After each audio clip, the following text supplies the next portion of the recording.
जय श्री कृष्णा। संस्कार वाणी में आपका स्वागत है। भाद्रपद शुक्ल पक्ष की अष्टमी को राधा अष्टमी से मनाया जाता है। तो आइए जानते हैं कैसे हुआ था हमारी राधा रानी का जन्म। भगवान श्री कृष्ण की प्रेमिका राधा का जिक्र विष्णु पुराण, पद्म पुराण और ब्रह्म वैवर्त पुराण में मिलता है। राधा और रुक्मणी दोनों ही कृष्ण से उम्र में बड़ी थी। मान्यता और किंवदंतियों के आधार पर राधा के बारे में बहुत कुछ कहा जा सकता है। आओ जानते हैं कि राधा के जन्म और उनके माता पिता के बारे में। पद्म पुराण के अनुसार राधा वृषभानु नामक वैश्य गोप की पुत्री थी।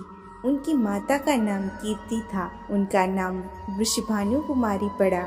बरसाना राधा के पिता वृषभानु का निवास स्थान था। कुछ विद्वान मानते हैं कि राधा जी का जन्म यमुना के निकट स्थित रावल ग्राम में हुआ था और बाद में उनके पिता बरसाना में बस गए, लेकिन अधिकतर मानते हैं कि उनका जन्म बरसाना में हुआ था, परंतु हम इसकी उदंती की पुष्टि नहीं करते हैं। कहते हैं कि नृग पुत्र राजा सुचंद्र और पितरों की मानसी कन्या कलावती ने 12 वर्षों तक तप करके ब्रह्मदेव से राधा को पुत्री के रूप में प्राप्त करने का वरदान मांगा था। इसी के परिणाम स्वरूप द्वापर में ये दोनों वृषभानु और रानी कीर्ति नाम से जन्मे और फिर दोनों पति पत्नी बने। कीर्ति के गर्भ से राधा का जन्म भाद्रपद की शुक्ल अष्टमी के दिन हुआ था।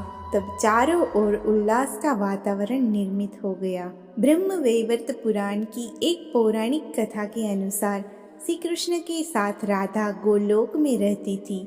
एक बार उनकी अनुपस्थिति में श्री कृष्ण अपनी दूसरी पत्नी विरजा के साथ घूम रहे थे। तभी राधा आ गई।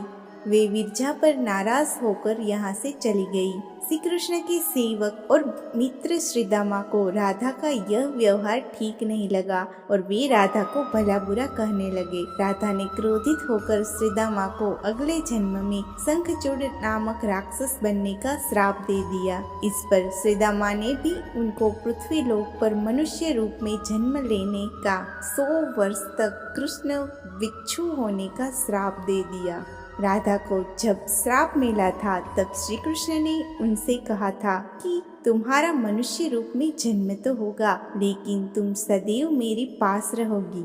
ये शाप नहीं परंतु वरदान है। इसी निमित्त से जगत में तुम्हारी मधुर लीला की सनातन धारा प्रवाहित होगी, जिसमें नहाकर जीव अनंत काल तक कृत्य होगे। इसी प्रकार पृथ्वी पर श्री राधा का अवतरण द्वापर में हुआ। धीरे धीरे श्री राधा के अवतरण का समय आ गया। संपूर्ण ब्रज में कीर्तिदा के गर्भ धारण का समाचार सुख स्रोत बनकर फैलने लगा। सभी उत्कंठा पूर्वक प्रतीक्षा करने लगे। वह मुहूर्त आया। भाद्रपद की शुक्ला अष्टमी चंद्रवासर मध्याह्न के समय आकाश मेघाच्छन्न हो गया। सहसा एक ज्योति प्रसूति गृह में फैल गई। यह इतनी तीव्र ज्योति थी कि सभी के नेत्र बंद हो गए। एक क्षण पश्चात गोपियों ने देखा कि 7 सहस्त्र सरस चंद्रों की क्रांति के साथ एक नन्ही बालिका कीर्तिदा मैया के समक्ष लेटी हुई है। उनके चारों ओर दिव्य पुष्पों का ढेर है। उसके अवतरण के साथ नदियों की धारा निर्मल हो गई। दिशाएं प्रसन्न हो उठी। शीतल मंद पवन अरविंद से सौरभ का विस्तार करते बहने लगी। पद्म पुराण में भी एक कथा मिलती है कि श्री वृषभानु जी यज्ञ भूमि साफ कर रहे थे तो उन्हें भूमि कन्या रूप में श्री राधा प्राप्त हुई। यह भी माना जाता है कि विष्णु के अवतार के साथ अन्य देवताओं ने भी अवतार लिया। वैकुंठ में स्थित लक्ष्मी जी राधा रूप में अवतरित हुई। कथा कुछ भी हो, कारण कुछ भी हो, राधा बिना तो कृष्ण है ही नहीं। राधा का उल्टा होता है धारा। धारा का अर्थ है करंट यानी जीवन शक्ति। भागवत की जीवन शक्ति राधा है। कृष्ण देह है तो श्री राधा आत्मा। कृष्ण शब्द है तो राधा अर्थ है।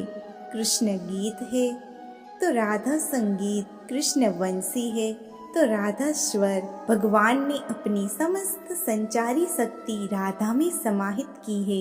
इसीलिए कहते हैं जहाँ कृष्ण राधा तहाँ, जहाँ राधा तहाँ कृष्ण। न्यारे निमिष न होत, कहूँ समुझी करहु यह प्रश्न। इस नाम की महिमा अपरंपार है।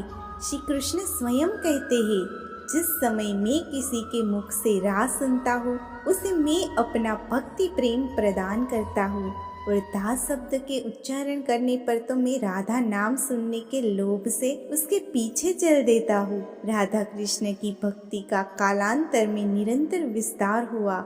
निम्बार्क, वल्लभ, राधा वल्लभ और सखी समुदाय ने इसे पुष्ट किया। कृष्ण के साथ श्री राधा सर्वोच्च देवी रूप में विराजमान है। कृष्ण जगत के मोहते हैं और राधा कृष्ण को 12वीं सदी में जयदेव जी के गीत गोविंद रचना से संपूर्ण भारत में कृष्ण और राधा के आध्यात्मिक प्रेम संबंध का जन जन में प्रचार हुआ। प्रश्न उठता है कि तीनों लोकों का तारक कृष्ण को शरण देने की सामर्थ्य रखने वाला ये हृदय उसी आराधिका का है जो पहले राधिका बनी, उसके बाद कृष्ण की आराध्या हो गई। राधा को परिभाषित करने का सामर्थ्य तो ब्रह्म में भी नहीं है। कृष्ण राधा से पूछते हैं, हे राधे, भागवत में तेरी क्या भूमिका होगी? राधा कहती है, मुझे कोई भूमिका नहीं चाहिए कान्हा, मैं तो तुम्हारी छाया बनकर रहूंगी।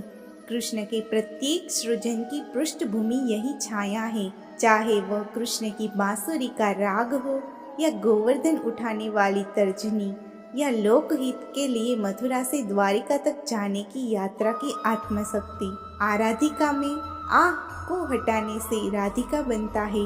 इसी आराधिका का वर्णन महाभारत या श्रीमद् भागवत में प्राप्त है और श्री राधा नाम का उल्लेख नहीं आता। भागवत में श्री राधा का स्पष्ट नाम का उल्लेख न होने के कारण एक कथा यह भी आती है कि सुखदेव जी को साक्षात श्री कृष्ण से मिलाने वाली राधा है और सुखदेव जी उन्हें अपना गुरु मानते हैं। कहते हैं कि भागवत के रचयिता सुखदेव जी राधा जी के पास सुख रूप में रहकर राधा राधा नाम जपते थे। एक दिन राधा जी ने उन्हें कहा कि हे सुख, अब तुम राधा के स्थान पर श्री कृष्ण का जाप किया करो। उसी समय श्री कृष्ण आ गए। राधा ने यह कहकर कि यह सुख बहुत ही मीठे स्वर में बोलता है, उसे कृष्ण के हाथ में सौंप दिया, अर्थात उन्हें ब्रह्म का साक्षात्कार करा दिया। इस प्रकार श्री राधा सुखदेव जी की गुरु है और वे गुरु का नाम कैसे ले सकते थे? ब्रह्मवैवर्त पुराण के अनुसार राधा जब बड़ी हुई तो उनके माता पिता ने रायण नाम के एक वैश्य के साथ उनका संबंध निश्चित कर दिया। उस समय राधा घर में अपनी छाया का स्थापित करके खुद अंतर्ध्यान हो गई। उस छाया के साथ ही उक्त रायण का विवाह हुआ।